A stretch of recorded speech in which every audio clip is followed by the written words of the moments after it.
We have a coach and player edition of the Venezia's Pizzeria Recruiting Roundup. I'm Jordan Ham, joined by Jason Jewell, who's been on one of these a time or two, and Zach Swanson, defensive lineman for the Brophy Broncos. Guys, thanks for joining me.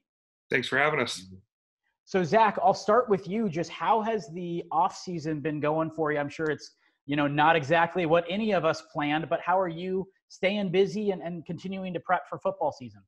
Well, I had a shoulder injury at the end of the season, so I got surgery on that, and I'm just doing a lot of physical therapy right now. And then at my dad's house, we have a gym, so I've just been working out my right side a lot, and then keeping my footwork up to date. And Jason, how has the logistics changed for you going from, I'm sure, what was going to be a very busy spring ball session to, I'm sure, a continued busy spring ball session, but just remotely now? Yeah, I was going to say it was busy then. It's still busy now. We meet pretty much every day in some way, shape, or form with our kids. So what we do is on Monday, Wednesday, and Friday, the defensive guys meet with our defensive coaches. And then Tuesday, Thursday, Friday, we do a split session on Fridays. The offensive guys meet. And we have like 136 kids, something like that, participating in our virtual spring ball.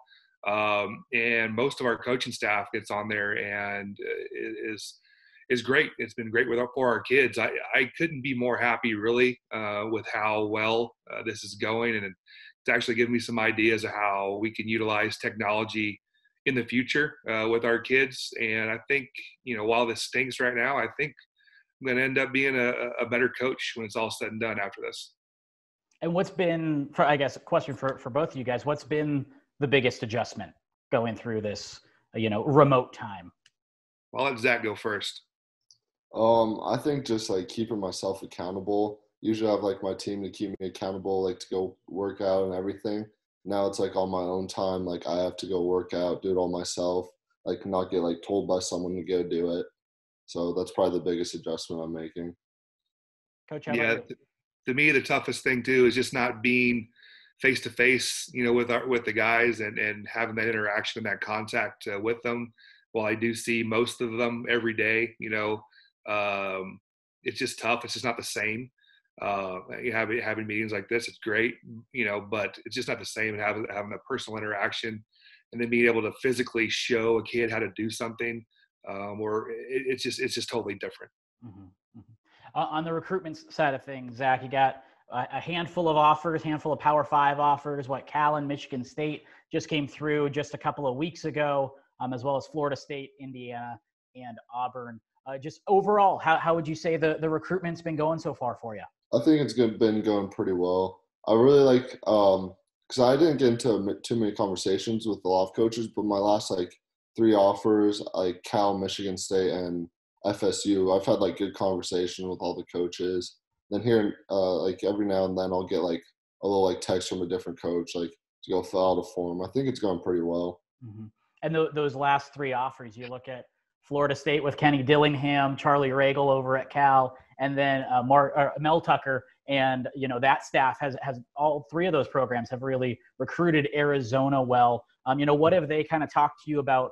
What they like about your game? What do they want to see more out of your game when watching film? A lot of them have said they like my motor out there. They like my speed and everything. I think that we haven't really gone into too much about what they want to see more of, but they just told me they want to like see me keep like improving, like getting stronger, and because they said like I don't look too powerful, but they said they do want me to like keep working out, keep getting better like that, do as much as I can. Coach, let's take off the head coach hat for a second and put the evaluator hat on again. When you look at a guy like Zach, what jumps out to you? He still has a really high ceiling. He played last year. In the few games he did play in, he was wearing a club. He had broke his hand in our scrimmage against Pinnacle, Red Mountain, and then missed a few games, came back and was awesome. And then it wasn't healing, so he got pulled back out. So he hasn't played a whole lot of football. But if you look at the ceiling that he does have, his dad's a big man, his mom's a very tall woman, and Zach is 6'4" and 240-pound sophomore. He's only going to get bigger. I look at him as being able to play defensive end and an odd front, which is what we run and what he plays now. But if not, in an even front where he could grow into maybe a 3 technique, because he's not going to get smaller. He's only going to get bigger. And, I could see him being like a 280-pound guy before he even graduates high school. So the motor's there, and, the strength is getting there, the shoulder surgery and the hand obviously held some things back. But again, he's only a 15-year-old sophomore. So there's still 2 more years for him to develop and keep getting better. Zach, any of these programs jumping out in particular where you want to learn more about these programs? I haven't learned too much about Florida State, but I'm kind of interested in there. I think I'd like the community there and get along with them there. And then Cal kind of stuck out to me just because my dad did go to Stanford and stuff, and he's not all against Cal just because Cal was his second choice. And that's where a lot of my family lives up there. So I'd like to get interested in there and get up there a little bit. Coach, with the 1 year in to the program, how has it been on the recruiting side? A lot of times, as a former college coach and an evaluator, you're on, kind of one side working with other coaches doing the recruiting, but now that you're on the other side, how has it gone kind of across the board for Brophy? Oh, it's fantastic. Last year we had a big group of seniors. We had 30 kids, and there was 16 that had told me initially that they wanted to continue to play college football. And every single one of those seniors had an opportunity at some level. Not all of them chose to take them, but I think we had double-digit kids that are either going to play football or a handful are going to play rugby, at the next level. And then our senior class, our 21 class coming up is a much smaller group with 12 or 13 kids right now, but we have a bunch of talent in that group as well. So while we do have a bunch of sophomores in this 22 class, including Zach, that are getting a lot of attention, I want it to be known too that the junior class is talented as well. We have some players in there. So, obviously we'll see how we do, see how this spring virtual spring ball, if we're getting ahead of the game or not. We'll see if it pays off in more wins and losses. But my year at Brophy's been fantastic. The people there have treated me very, very well. The admin is very supportive, and the kids are all, bought in and buying in, and I can't be more happy and proud of those guys as well. Is there anybody within that program that you feel like it's just a matter of time where the offers start rolling in for those guys?